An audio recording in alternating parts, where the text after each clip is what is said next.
Hello students, welcome once again in the last lecture of the chapter Production and Cost. Today we will understand the different types of cost with their diagrammatic representation. First of all, we should know that the total cost of production is the aggregate of total fixed cost and total variable cost. Total fixed costs are those costs which are independent of the output. They do not change with changes in output. These costs are fixed, which are incurred by the firm in the short run.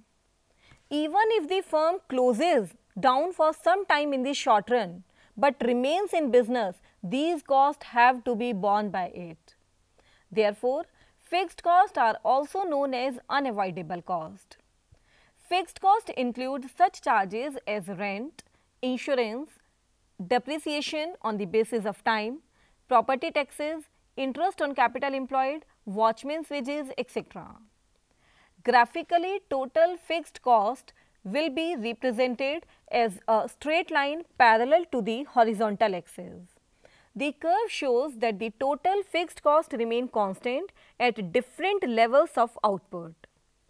This curve starts from a point on y-axis, showing thereby that the fixed cost will be incurred even if the output is 0.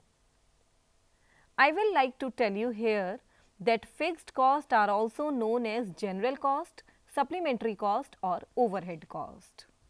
Second cost is total variable cost. Variable costs are those costs with changes in output. These costs include payments such as wages of labor employed, prices of raw material, fuel and power used, transportation cost, etc. If a firm shuts down for a short period, then it will not incur any variable cost. These costs rise as the firm's level of output increases. We can show it through a table. Here are two columns. First column is for units of output and second column is for total variable cost. Units of output are 0, 1, 2, 3, 4, 5, 6, 7 and respectively total variable cost is 0 at 0 unit of output, 2000 at first unit of output, and we can see that total variable cost is increasing as we are increasing the units of output. Now, if we draw a curve using this table, we get total variable cost curve. We can see that the total variable cost curve rises upward, showing thereby that as output increases, total variable cost also increases. This curve starts from the origin, which shows that when the output is 0, variable costs are also nil. Now, this total variable cost may be of different nature. On that basis, the total variable cost is of following types. First is completely proportional variable cost. This variable cost rises in the same proportion as the output increases.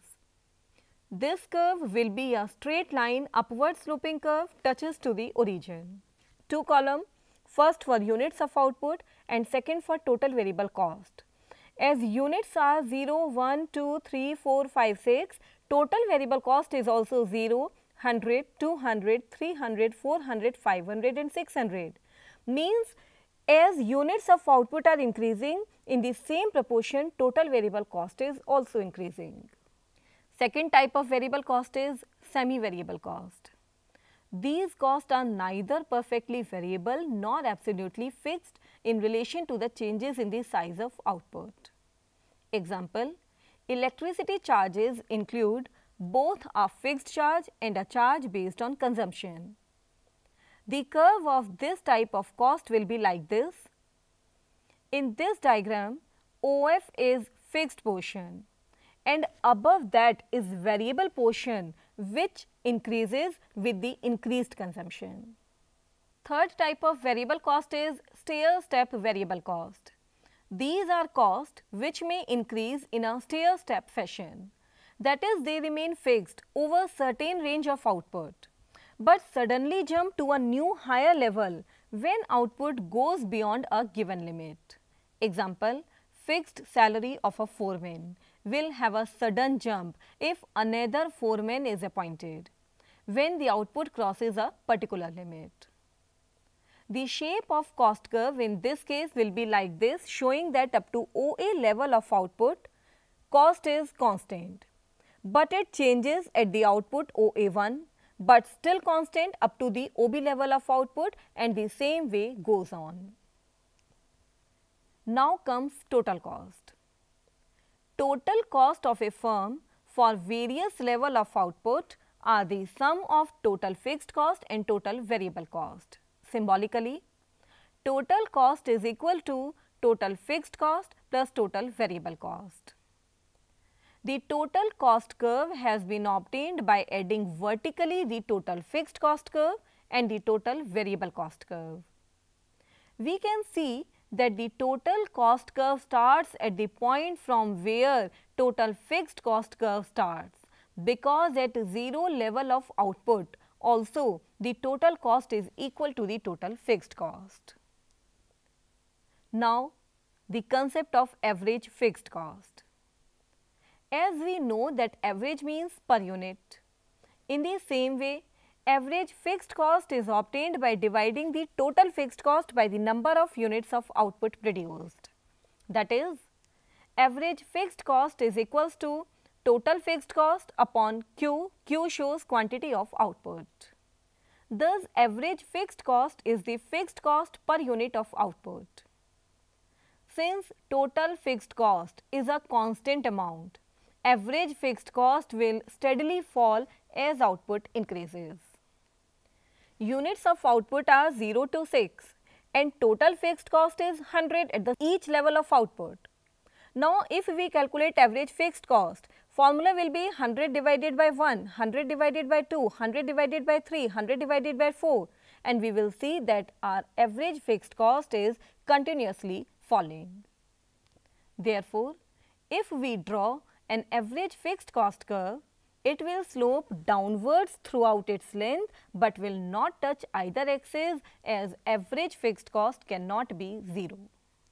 Next is average variable cost. Average variable cost is per unit variable cost. It is found by dividing the total variable cost by the number of units of output produced. Symbolically, average variable cost is equal to total variable cost upon Q, where Q is the number of units produced. Average variable cost normally falls as output increases from 0 to normal capacity output due to occurrence of increasing returns.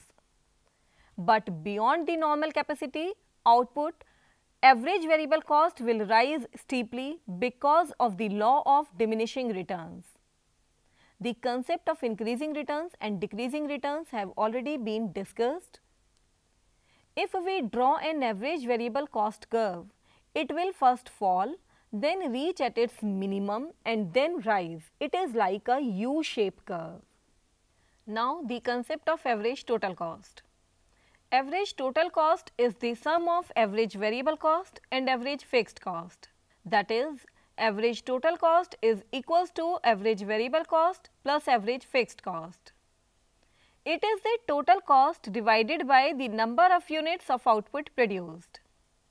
In the beginning, both average variable cost and average fixed cost fall. Therefore, the average total cost curve will also fall sharply. When average variable cost curve begins to rise, but average fixed cost curve still falls steeply, average total cost curve continues to fall. This is because during this stage, the fall in the average fixed cost curve is greater than the rise in the average variable cost curve. But as output increases further, there is a sharp rise in average variable cost, which is more than the fall in average fixed cost. Therefore, average total cost curve first falls, reaches its minimum and then rises. Thus, the average total cost curve is also a U-shaped curve. Marginal cost. Marginal means additional. It is the addition made to the total cost by the production of an additional unit of output. In other words, it is the total cost of producing n units instead of n minus 1 units, where n is any given number. For example, if we are producing 5 units at a cost of rupees 200, and now suppose the 6th unit is produced and the total cost is rupees 250, then the marginal cost is rupees 250 minus 200, that is rupees 50. Now the marginal cost will be rupees 24 if 10 units are produced at a total cost of rupees 320, as it will be calculated by difference in total cost upon difference in units, that is 320 minus 200 upon 10 minus 5 units. It is to be noted that marginal cost is independent of fixed cost. It is only the variable cost which change with a change in the level of output in the short run. Therefore, marginal cost is in fact due to the changes in variable cost. Symbolically, marginal cost can be written as marginal cost equals to difference in total cost upon difference in number of units, or it can be written as marginal cost equals to total cost of n units minus total cost of n minus 1 units. Marginal cost curve is also a U-shaped curve due to law of variable proportions. Now, relationship between average cost and marginal cost. The relationship between marginal cost and average cost is the same as that between any other marginal or average quantities. The following are the points of relationship between the two. First is, when average cost falls as a result of an increase in output, marginal cost is less than average cost. Secondly, when average cost rises as a result of an increase in output, marginal cost is more than average cost. When average cost is minimum, marginal cost is equal to the average cost. In other words, marginal cost curve cuts average cost curve at its minimum point, that is its optimum point. Till now we were discussing the short run production function, and now it is the time to discuss long run production function. In the long run, all inputs are variable. The total cost and total variable cost therefore coincide in the long run. Long run average cost curve is defined as cost per unit of output, that is, long run average cost equals to total cost upon quantity of output. Long run marginal cost is the change in total cost per unit of change in output. Long run marginal cost is equal to total cost at n units minus total cost at n minus 1 units. We have previously discussed the returns to scale. Now let us see their implications for the shape of long run average cost. During increasing returns to scale, as to double the output, input needs to be increased by less than double, means output will be double but cost will increase less than double. So, as increasing returns to scale operates, average cost falls as the firm increases output. Diminishing returns to scale implies that if we want to double the output, we have to increase the input more than double, thus causing the average cost rising as the firm increases output. Constant returns to scale implies that if we double the output, we have to double the input also, that is, the change in proportion of input and output remains constant, thus causing the average cost constant as long as constant returns to scale operates. Accordingly, long run average cost is a U-shaped curve, as initially increasing returns to scale operates, then constant returns to scale operates, and finally diminishing returns to scale operates. Let us check how the long run marginal cost curve looks like. For the first unit of output, both long run average cost and long run marginal cost are same. Then as output increases, long run average cost initially falls and then after a certain point it rises. As long as average cost is falling, marginal cost must be less than the average cost. When the average cost is rising, marginal cost must be greater than the average cost. Long run marginal cost curve is therefore a U-shaped curve. It cuts the long run average cost curve from below at the minimum point of the long run average cost. We can understand it through a diagram. In the diagram, long run average cost reaches its minimum at Q units. To the left of Q, long run average cost is falling and long run marginal cost is less than the long run average cost curve. To the right of Q, long run average cost is rising and long run marginal cost is higher than long run average cost. Here we have completed the concept of cost also. Our chapter Production and Cost completes here. Now we can do some questions to check our knowledge regarding this chapter. The first question is, the main function of entrepreneur is option A, production, option B, innovation, option C, investment, option D, savings. The answer is option B, because the main function of entrepreneur is innovation. Second question is, which of the following is considered as production?